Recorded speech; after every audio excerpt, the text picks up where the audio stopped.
지난주에는 자아가 죽어야 자기 소견에 옳은 대로 사는 삶을 버려야 예수님이 나의 주인 되실 수 있다라고 하는 주제를 가지고 말씀드렸고요. 오늘은 이어서 자아가 죽은 자, 자신의 모든 것을 예수님께 맡기고 예수님이 주인 되어 달라고 고백하는 믿는 자, 예수님을 영접한 자들은 어떻게 살아야 되느냐? 그분께 순종하는 삶을 살아야 된다는 거예요. 이것이 우리의 성도의 삶인 거예요. 이것이 우리의 신앙생활인 것입니다. 십자가를 통해서 예수님을 만난 사람의 가장 확실한 증거가 뭐냐면 자신의 죄인됨을 인정하는 거예요. 자신의 죄인됨을 인정한 자는 철저히 회개하게 되어 있어요. 철저히 회개하게 되어 있습니다. 성경에서 이야기하는 신구약 성경의 흐름의 전체적인 내용은 뭐냐? 정말 예수를 만난 사람, 하나님을 만난 사람의 공통적인 고백은 뭐냐면 자신의 죄인됨을 철저히 고백하는 거예요. 이사야는 오호라 나는 죽게 생겼노라 라고 얘기해요. 베드로는 예수님 날 좀 떠나세요. 나는 도저히 예수님 앞에 못 있겠습니다 라고 고백하는 것이거든요. 이게 예수님을 만난 자의 확실한 증거예요. 그렇게 예수님을 만난 자들은 그 자신의 죄를 고백합니다. 이때에 하나님께서 주시는 복이 뭐냐면 그의 모든 죄를 사하여 주시는 죄사함의 복을 주시는 거예요. 죄사함의 복을 받았다는 이야기는 하나님의 무서운 심판과 저주로 지옥에 떨어져야 될 그 죄가 용서되었다는 거예요. 그리고 이어서 하나님의 자녀가 되어져 하나님 나라에 들어가는 놀라운 은혜를 받게 되는 것입니다. 뿐만 아니라 자신의 죄인됨을 깨닫고 인정하고 회개한 자가 죄사함의 복을 받고 하나님의 자녀에 되는 복을 받고 하나님 나라에 들어가는 복을 받는 것뿐만 아니라 아하 어떻게 나 같은 죄인을 이렇게 사랑해 주셨는가 하는 하나님의 그 크고 깊고 놀라운 사랑을 깨닫게 되어진다 하는 것이에요. 이것이 바로 예수 믿는 것입니다. 예수님을 영접한 사람이에요. 그런데 그 예수를 영접하고 살아가고 있는데 어느 날 내 자신을 돌아보니까 여전히 나는 죄를 짓고 살아가는 거야. 아, 이게 뭐지? 나는 예수님을 만나고 정말 너무 기뻐서 다시는 그런 죄를 짓지 않을 거라고 장담을 했는데 어느 세월 돌아보니 여전히 과거에 짓던 그 죄 가운데 있는 내 모습을 발견하게 되는 것입니다. 그래서 자신의 죄를 스스로 이길 수 없는 자신의 모습을 발견하고 고백을 해요. 오호라 이 곤고한 사망의 늪에서 누가 나를 건져줄 수 있을까? 그렇게 탄식하게 되는 것이죠. 그런데 하나님께서 그 죄를 이길 수 있는 방법을 준비해 놓으셨어요. 그것이 뭐라고 그랬죠? 회개하는 것입니다. 회개하는 거예요. 10번이고 100번이고 자기의 죄를 고백하고 지은 죄를 회개하면 예수 그리스도의 그 십자가 보혈의 피로 씻어주신다고 약속하셨어요. 눈보다 더 깨끗하게 씻어주신다고 말씀하고 계십니다. 기억조차 하지 않으신다고 말씀하고 있어요. 그런데 어느 순간 내 자아가 다시 살아서 펄펄 뛰는 것을 발견하게 돼요. 참 그렇게 회개하면서 다시는 죄 짓지 말아야지 주님께 정말 죄송합니다라는 말을 수없이 반복하면서도 내 안에서는 여전히 내가 살아있는 것을 발견하게 돼요. 이것이 어느 순간 스파크가 팍 일어나면 분노가 올라오죠. 감당할 수 없는, 주체할 수 없는 이 자신의 그 정말 그 썩은 그 찌끄러기들이 안에서부터 올라옵니다. 용서와 용납이 되지 않아요. 다툼과 분열이 일어나게 됩니다. 어떻게 해야 내 자아를 좀 죽일 수 있을까? 내 소견에 옳은 대로 살아가고자 하는 나의 이 마음, 이 중심을 좀 깨트려 버릴 수 있을까? 나는 예수님과 함께 이미 십자가에 못 박혀 죽었습니다. 오늘 말씀이 바로 그 말씀이잖아요. 내가 그리스도와 함께 십자가에 못 박혔나니 그런즉 이제 내가 산 것 아니요 오직 내 안에 그리스도께서 사신 것이다. 맞아. 나는 이미 십자가에 못 박혀 죽은 사람이잖아. 나의 옛 자아는 예수님과 함께 십자가에 못 박혀 죽었잖아. 이 진리의 말씀을 믿음으로 받아들이는 거예요. 이 진리의 말씀을 믿음으로 받아들일 때에 내 자아가 죽는 죽음을 경험하게 되는 거예요. 아, 그렇습니다. 나는 예수님과 함께 십자가에 못 박혀 죽었습니다라고 하는 이 진리의 말씀을 받아들이는 거예요. 내가 예수 믿고 구원받는 것도 믿음으로 받는 것, 예수 믿고 구원받는다는 것이 믿음으로 되어지는 것처럼 내 자아가 죽는 것도 진리의 말씀을 믿음으로 받아들이고 선포할 때에 자아가 죽는 경험을 드디어 하게 되는 것입니다. 나는 죽었습니다. 나는 예수님과 함께 십자가 이미 죽었습니다 라고 고백할 때 내 자아가 죽어지는 경험을 하게 되고 그 내 자아가 죽어지는 그 죽음 뒤에 참된 평안이 찾아오게 되는 거예요. 경험해 보셨습니까? 아직 못 해보셨어요? 이 말씀을 붙잡으십시오. 나는 예수님과 함께 십자가에 못 박혀 죽었습니다. 분노가 치밀어 오를 때, 감당할 수 없는 감정이 내 안에서 치밀어 올 때에 이 말씀을 믿음으로 붙잡고 선포하십시오. 그렇지, 내가 이미 십자가에 죽었는데, 예수님과 함께 죽었는데 죽은 자가 왜 분노하는 거야? 죽은 자가 왜 이렇게 억울해서 가슴을 치는 거야? 그게 아니잖아.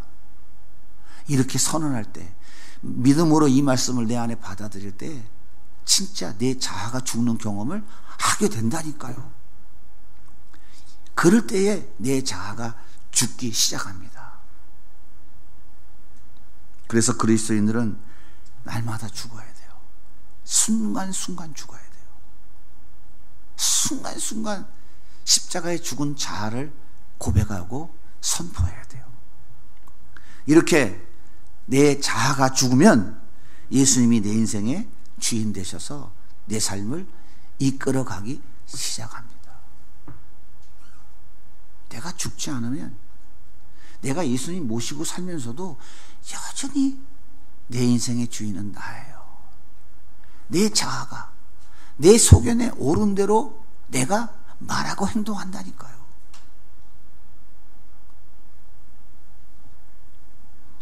자아가 죽은 사람, 즉 예수님께 자기 인생의 주인자를 내어드린 사람이 해야 할 일이 있어요. 그것이 바로 순종이에요. 예수님이 말씀하실 때, 나의 주인 되신 예수님이 나에게 말씀하실 때 예 하고 순종하는 거예요. 순종할 때 내 삶에 예수님의 역사하심이 선명하게 드러나게 되는 것입니다.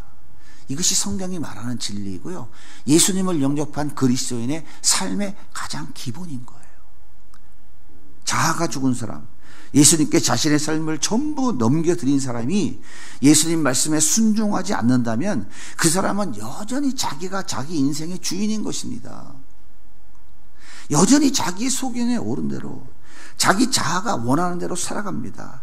여전히 예전의 삶을 그대로 살아가고 있어요.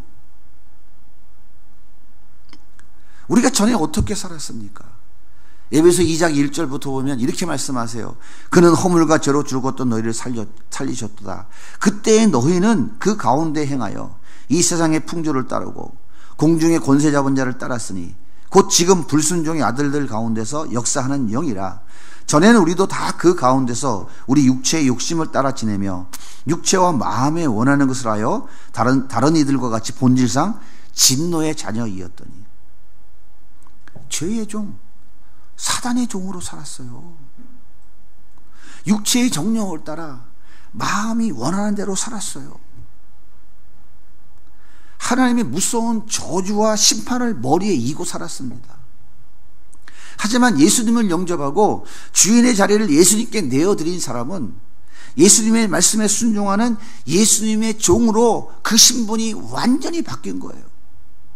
보라, 이전 것은 지나갔으니 새 것이 되었도다. 우리가 이 땅에서 여전히 죄 가운데 살아가지만 여러분들은 이제 예수님의 말씀을 따라야 되는 예수의 종으로 거듭났어요. 변화되었다니까요. 결코 여러분들은 죄의 종, 사단의 종으로 살아갈 만한 자격을 상실했다고요. 이제 이것이 예수 믿는 자의 확실한 증거인 거예요. 그래서 우리는 더 이상 육체의 정욕을 따라 자기 욕심대로 자신을 위해 살지 아니하고 나를 위해 십자가에 죽으셨다가 다시 살아나시는 그 예수님을 위해 살아야 되는 거예요. 이것이 자아가 죽은 자의 순종의 삶인 것입니다. 이것이 예수 믿는 거예요. 이것이 그리스도인의 삶인 거라고요. 제가 많이 강조하지만 예수 믿고 구원받았으니까 이제는 이 땅에서 잘 먹고 잘 살고 부귀영화 누리다가 죽으면 천국 가는 거, 그거 아니에요. 성경은 절대 그렇게 말하고 있지 않아요. 우리가 정말 예수님 믿는다, 예수님 영접했다 그러면 예수님과 함께 사는 거예요.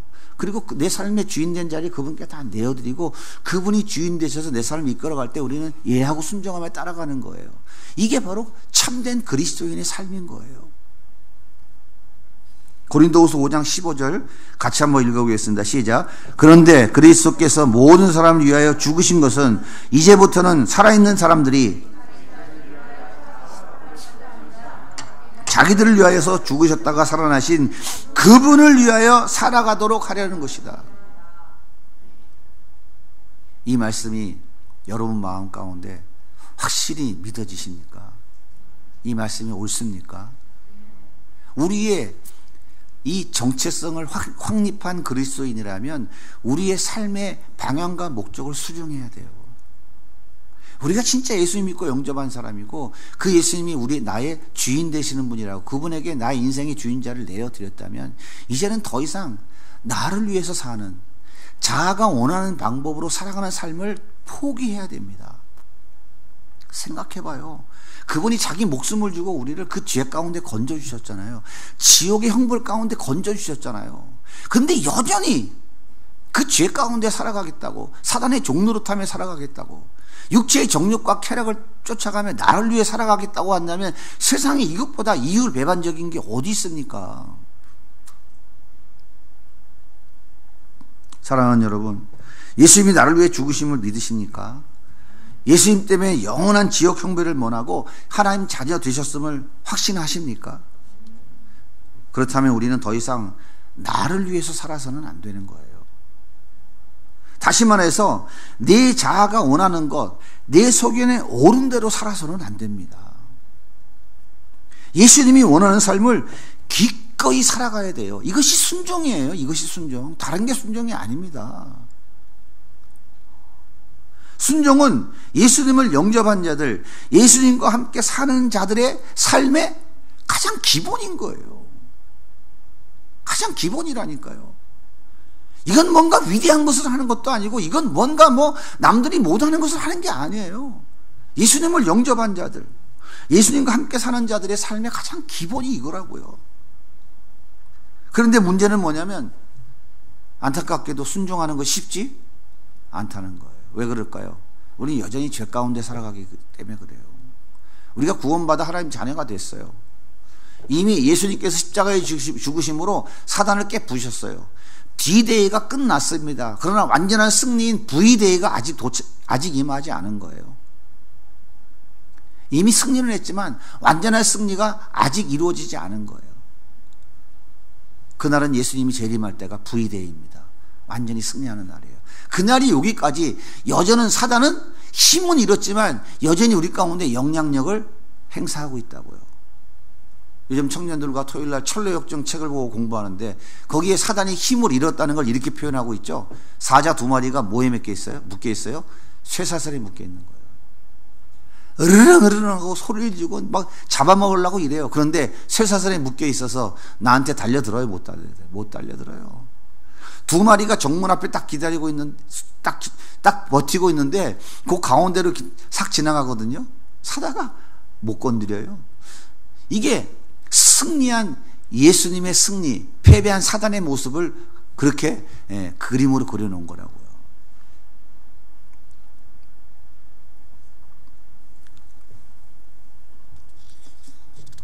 순종하면 손해볼 것 같고, 순종하면 득보다 실이 많을 것 같고, 순종하면 자존심 상할 것 같고, 바보 될 것 같고, 모든 것 다 잃을 것 같은 생각이 들어요. 근데 어떻게 순종을 하겠어요? 그렇습니다. 선악과 따먹고 자기가 하나님 된 줄로 착각하고 살아가고 있는 모든 인간들은 절대로 남의 말에 순종할 수 없어요. 순종할 수 없어요. 내가 주인이고 내가 왕인데 내가 누구 말에 순종합니까? 내가 순종하면 내가 당신의 종인데, 내가 왕이고 주인인데 어떻게 너의 종이 될 수 있어? 어린 반푼어치도 없는 얘기죠. 그 대상이 누구 있는가 상관없어요. 하지만 이미 우리는 이 사단의 속임수에서 벗어난 사람들이잖아요. 내 죄를 대신 갚아주시려고 십자가에 죽으신 예수님을 내 주인으로 영접했잖아요. 그리고 우리는 이미 영원한 생명을 소유했습니다. 우리는 하나님이 예배해 놓으신 천국을 이미 소유했어요. 그래서 우리는 마땅히 순종할 수 있습니다. 바울은 예수 믿는 사람들을 잡아서 옥에 가두고 죽이는 일을 아주 기쁘고 행복하게 자행했던 사람이었어요. 그런데 다메섹으로 예수 믿는 사람들을 잡으러 가던 도중에 예수님을 만났어요. 그리고 자기 자아를 십자가에 완전히 못 박았습니다. 바울은 태어난 지 8일 만에 할례 받은 사람이에요. 아버지 어머니 두 양 부모가 다 유대인이에요. 정통파 히브리인이라고 합니다. 이건 굉장히 자랑스러운 일이에요. 이스라엘의 대단한 선생이었던 가말리엘의 문화 수하에서 공부한 수제자였어요. 학문에도 탁월한 사람이었어요. 율법에 흠이 없는 사람이 없다고 자타가 공인한 사람이었습니다. 헬러에 능통한 사람이었고 로마 시민권까지 보유한 사람이에요. 당대의 모든 사람들이 최고라고, 가장 힘이 있다고, 능력이 있다고 인정했던 사람이었어요. 그런데 바울은 이 모든 것이 나의 주인 되신 예수님 말씀에 순종하는데 방해가 되는 것, 인간의 악취만 풍기는 것, 배설물이라고 정의하고 다 갖다 버렸어요. 빌립보 3장 7절 같이 읽겠습니다. 시작. 그러나 무엇이든지 내게 유익하다는 것을 내가 그리스도를 위하여 다 해로 여길 뿐더러 또한 모든 것을 해로 여김은 내 주 그리스도 예수를 아는 지식이 가장 고상하기 때문이라. 내가 그를 위하여 모든 것을 잃어버리고 배설물로 여김은 그리스도를 얻고 그 안에서 발견되려 함이니. 자기 자아를 십자가에 완전히 못 박은 사람들은 이렇게 자기 자랑거리, 자기 힘이라고 자랑하는 모든 것들을 다 철저히 십자가에 못 박아 죽여버리는 거예요. 이게 예수를 믿는 사람, 예수를 영접한 사람이에요. 예수님이 자기 인생의 주인 된 사람이라고요. 그런 바울에게 예수님께서 너는 이방 나라에 가서 복음을 전해라 라고 하는 사명을 주십니다. 그런데 그 복음 전하라고 하는 명령만 주실 뿐만 아니라 더불어서 무슨 말씀을 하시냐면 너 내 말에 순종하면 고난받게 될 거야 라고 같이 말씀하세요. 아니 예수님 말씀에 순종하면 복을 줘야지 왜 고난을 줘? 안 그래요? 복음 전하고 예수님 전하면 잘했다고 칭찬해 주고 좋은 차도 주고 좋은 집도 주고 돈도 좀 많이 주고 해야지 왜 고난 준다 그래요? 사도행전 9장 15절입니다. 같이 읽습니다. 시작. 주께서 이르시되 가라, 이 사람은 내 이름을 이방인과 임금들과 이스라엘 자손들에게 전하기 위하여 택한 나의 그릇이라. 그가 내 이름을 위하여 얼마나 고난을 받아야 할 것을 내가 그에게 보이리라 하시니라. 얼마나 고난을 받아야 되는지. 예수님이 말씀에 순종하면, 복음 전하는 일을 하면 너는 엄청난 고난을 함께 받아야 될 것이다 라고 말해요. 순종해야 돼요? 순종하지 말아야 돼요? 네? 어떻게 생각해요?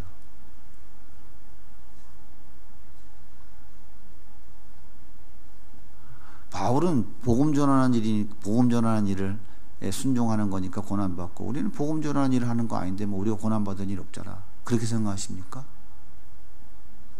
여러분, 우리의 삶 자체가 예수를 전하는, 복음 전하는 사람이에요. 우리 삶 자체가, 우리의 삶 자체가, 그 자체가 예수를 전하는, 복음 전하는 삶인 거예요. 증인의 삶인 거예요. 그러니까 예수 믿는 것은 이코로 뭐를 당하는 거예요? 고난 당하는 거예요. 대단히 죄송하지만 이게 성경이 우리에게 가르쳐주는 진리예요.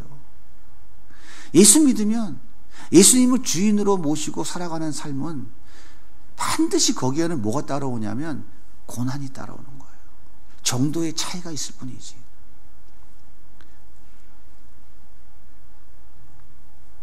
바울은요, 18,000km가 넘는 거리를 말을 타고 다니고 또래는 걸어 다니면서 복음 전했어요.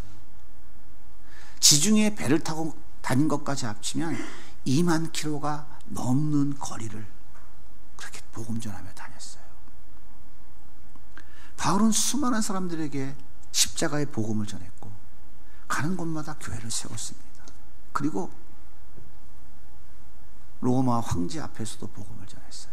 신약성경 13권을 기록했습니다. 하지만 그 순종의 과정은 말로 다 할 수 없었어요. 고린도후서 11장 23절 이하에 아주 정확하게 자세하게 기록해요. 한번 같이 읽어보겠습니다. 시작.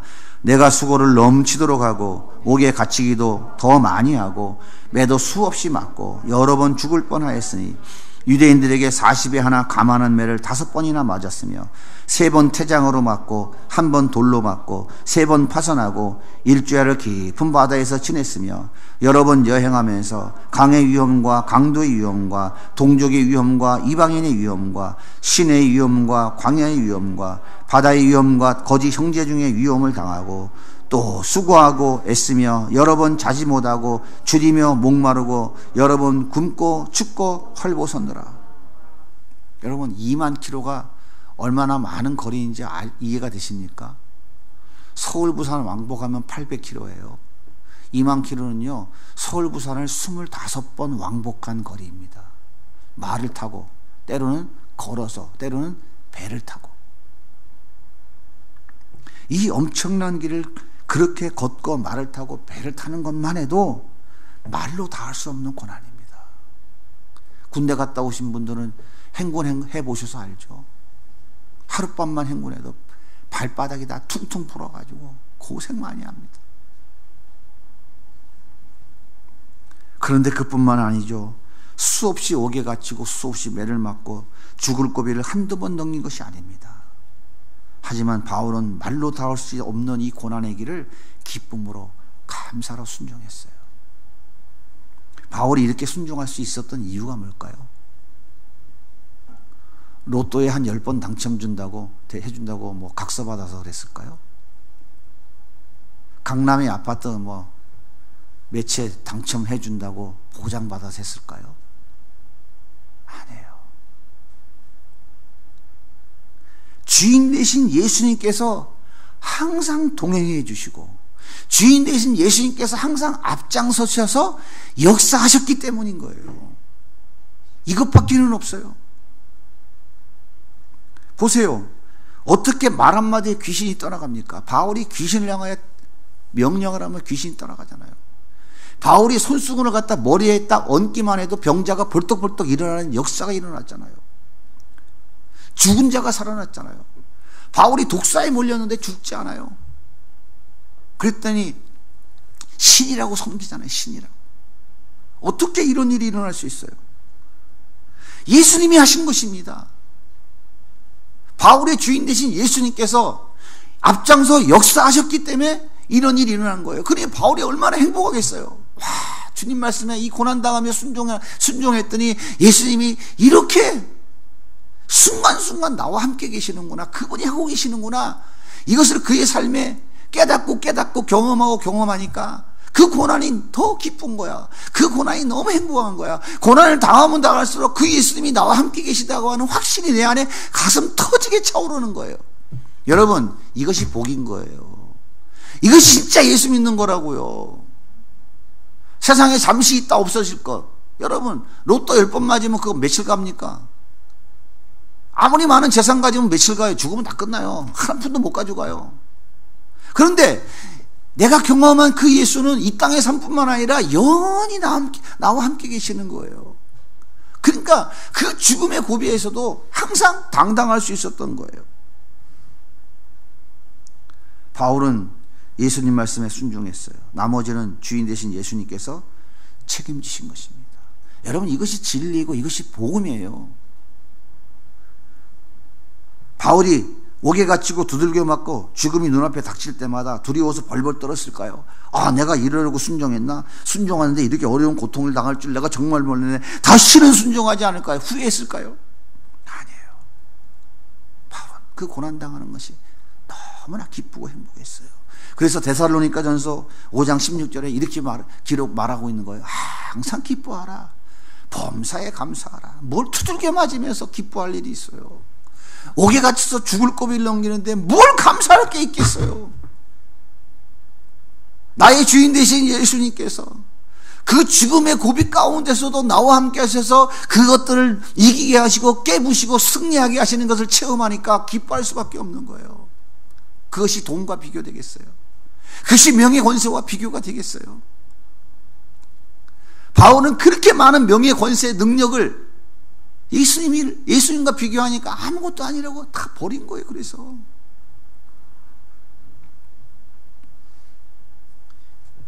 로마 감옥에 갇혀서 언제 죽을지 모르는 바울은 이렇게 외칩니다. 빌립보 3장 14절과 17절입니다. 같이 한번 읽어볼게요. 표대를 향하여 그리스도 예수 안에서 하나님이 위에서 부르신 부름의 상을 위하여 달려가느라. 형제들아, 너희는 함께 나를 본받으라. 항상 기뻐하라. 범사에 감사하라. 그리고 또 뭐라 그래요? 나를 본받으래요. 예수님께 순종하면 두들겨 맞고 죽을 고비를 넘기고 옥에 갇히고 온갖 고난과 역경을 당하는데 너희들도 나같이 그렇게 해보라는 거예요.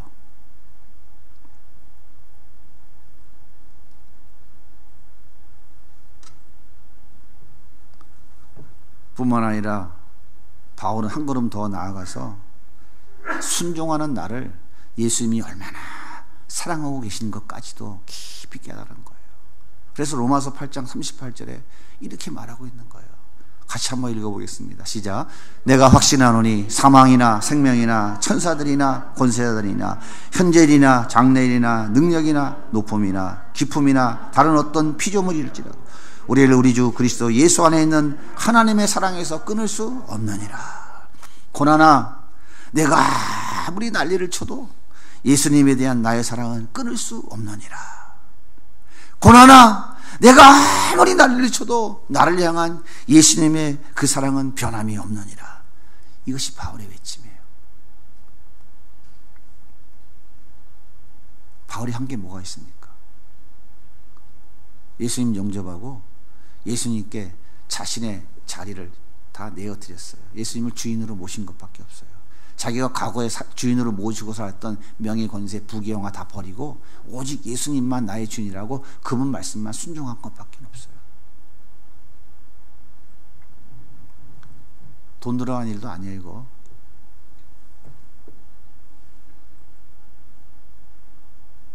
손해볼 일 아무것도 없어요. 사랑하는 여러분, 예수님을 영접하고 예수님과 함께 사는 삶을 시작하셨습니까? 그래서 내가 주인 되어 살았던 삶의 전 영역을 예수님께 내어드리셨습니까? 그래서 예수님을 진정으로 나의 주인 되셨습니까? 그렇다면 이제 해야 할 일은 뭐냐면 사나 죽으나 예수님 말씀에 순종하는 것입니다. 나머지는 예수님이 책임져 주십니다. 책임져 주신다니까요. 그러나 순종하지 않으면서 예수님이 내 삶에 역사하실 것을 기대하면 그건 참으로 어리석은 일이에요. 그러면 어떻게 순종할 수 있을까요? 정말 순종하기 어려운데 어떻게 하면 순종할 수 있을까요? 여러분이 정말 순종하기 원한다면 그 순종이 원하는 마음, 그 중심을 온전히 하나님께 드려야 돼요. 우리 중심을 먼저 드려야 된다고요. 중심도 드리지 않고 마음도, 순종하고 싶은 마음도 없는데 뭐 말로만 순종해, 그게 아니고 우리 중심을, 우리의 마음을 온전히 주님께 드려야 돼요. 하나님은요, 부자의 많은 헌금보다 과부의 2렙돈이 더 많다고, 더 귀하다고 인정하셨어요. 왜 그랬을까요?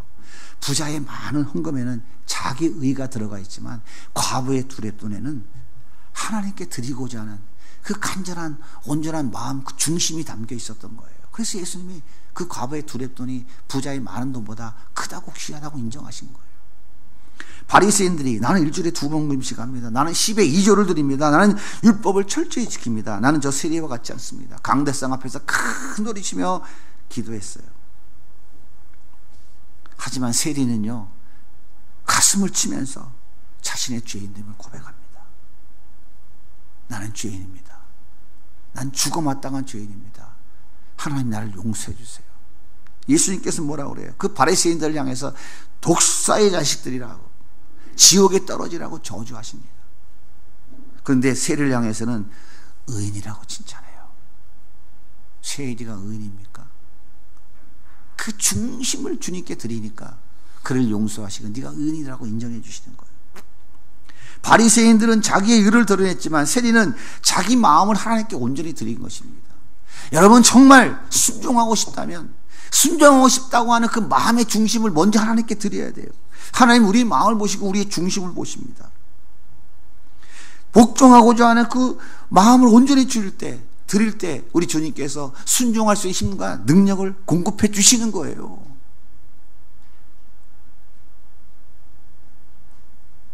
예수님 말씀에 철저히 순종하고 싶습니다. 예수님 제게 말씀해 주세요. 이제 저는 예수님 한 분이만 만족합니다. 순종으로 인해 당하는 아픔, 고난과 아픔과 손해를 기쁨으로 감사함으로 받겠습니다. 이렇게 우리의 중심을 들여서 간절히 기도할 때 주님께서 순종할 수 있는 힘을 주시는 거예요. 마음은 콩밭에 가 있는데 순종하게 해주세요, 순종하게 해주세요. 우리 주님이 바본 줄 아십니까? 우리 중심을 보신다니까요. 우리 중심을 보신다고요. 우리 마음을 보신다고요. 예수님께서 십자가에 죽으라고 하시는 하나님의 뜻에 순종하기 위해서 하늘의 보좌를 비워놓고 인간의 몸을 입고 이 땅에 오셨습니다. 그리고 33년간 공생애를 사시면서 철저하게 율법을 지키셨어요. 그리고 마지막 십자가를 앞에 두고 하나님 뜻에 온전히 순종하기 위해서 마음과 중심을 다해 기도합니다.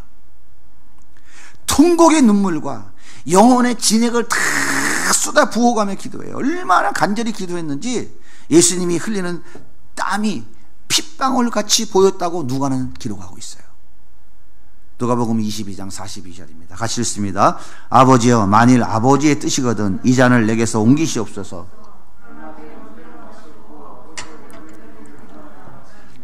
천사가 하늘로부터 예수께 나타나 힘을 더하더라. 예수께서 힘쓰고 애써 더욱 간절히 기도하시니 땀이 땅에 떨어지는 핏방울 같이 되더라. 천사가 하늘로부터 나타나 예수님께 힘을 더해 주었어요. 예수님 도와주었어요. 예수님은 골고다 언덕을 향해 끝까지 걸어가셨고 십자가에 처참히 죽어야 하는 하나님의 말씀에 온전히 순종하셨습니다. 사랑하는 여러분, 자아가 십자가에 못 박힌 자가 해야 될 일은 오직 순종입니다. 말씀대로 순종하는 거예요. 여러분은 진정 예수 믿고 예수님을 영접했다면, 그래서 여러분이 나의 주인된 자리를, 내 삶의 주인된 자리를 하나하나 다 예수님께 이양해드리고 예수님을 주인으로 여러분이 모신다면 주인 되신 예수님의 말씀 앞에 순종하는 것이 당연한 우리의 신앙의 기본인 거예요. 예수님이 말씀하시면 조건 없이 이해하고 복종하시겠습니까? 못 하겠어요? 박지혜 못 하겠어? 하기 어렵겠어요? 정말 그렇게 하고 싶은 마음이 여러분 가슴에 불타오르고 있습니까? 정말 예수님 말씀하시면 순종하고자 하는 마음이 여러분 가슴에 불타오르고 있어요? 그렇다면 이런 간절한 마음을 주님께 드리십시오. 주님, 정말 주님의 말씀 앞에 순종하기로 합니다. 정말 복종하고 싶어요. 근데 너무 연약해요. 자꾸 넘어져요. 주님 정말 좀 도와주세요. 두 랩들을 주님께 드리는 과부와 같이, 가슴을 치며 자신의 죄를 고백하는 세리와 같이 중심을 들여 하나님 앞에 정말 내가 순종하는 주님의 종이 되길 원합니다. 주님이 나의 주인 되어주세요. 그런 마음을 드리고 도와달라는 간절한 기도가 우리 가운데 있을 때 천사가 우리를 돕습니다. 성령이 도우시는 거예요. 예수님의 그 기도를 듣고 하나님이 천사를 보내셔서 도우셨잖아요. 우리에게 성령을 통해서 우리를 도우십니다. 그렇게 살아갈 때에 여러분의 삶에 예수님이 보여주시는 기적이 상식처럼 나타나게 될 것입니다. 이것이 우리가 예수 믿는 거예요. 이것이 우리 그리스도인의 삶인 거예요. 여러분, 기복주의 신앙 다 버리셔야 돼요. 아주 흔적까지 싹 지워버려야 돼요. 예수 믿으면 죽으면 천국 가고, 예수 믿으면 이 땅에서 부귀영화 누린다. 바울은 그러면 예수 잘못 믿어서 처참하게 고난당하다 목 잘려 순교했습니까? 진정한 기쁨이 뭐라고요? 진정한 행복은 예수 그리스도 안에 있는 거라고요. 그 예수 그리스도 안에 있는 그 기쁨과 감격을 누리니까 바울은 그 고난 앞에서도 항상 기뻐하라, 범사에 감사하라, 쉬지 말고 기도하라고 말할 수 있었던 거예요. 그 예수님이 너의 주인 되시고 그분이 말씀하실 때 예라고 순종하는 삶 속에서 이런 예수님의 역사와 기적이 우리 삶 가운데 나타나게 되는 거예요. 여기에 참된 기쁨이 있고 여기에 진짜 예수 믿는 묘미가 있는 겁니다. 저는 우리 성도님들이 이런 은혜를 날마다 누리며 살아가기를 원해요. 정말 이런 은혜를 정말 경험하며 체험했으면 좋겠어요. 그러면 여러분의 신앙의 삶이 바뀌어지고요, 여러분의 가치관이 바뀌고 여러분의 인생관이 다시 바뀌게 됩니다. 진정한 기쁨이 무엇이고 행복이 무엇인지를 정말 누리며 살아갈 수 있게 되는 거예요. 이런 은혜가 우리 성도님들 가운데 충만하게 넘치기를 예수님으로 간절히 소원합니다.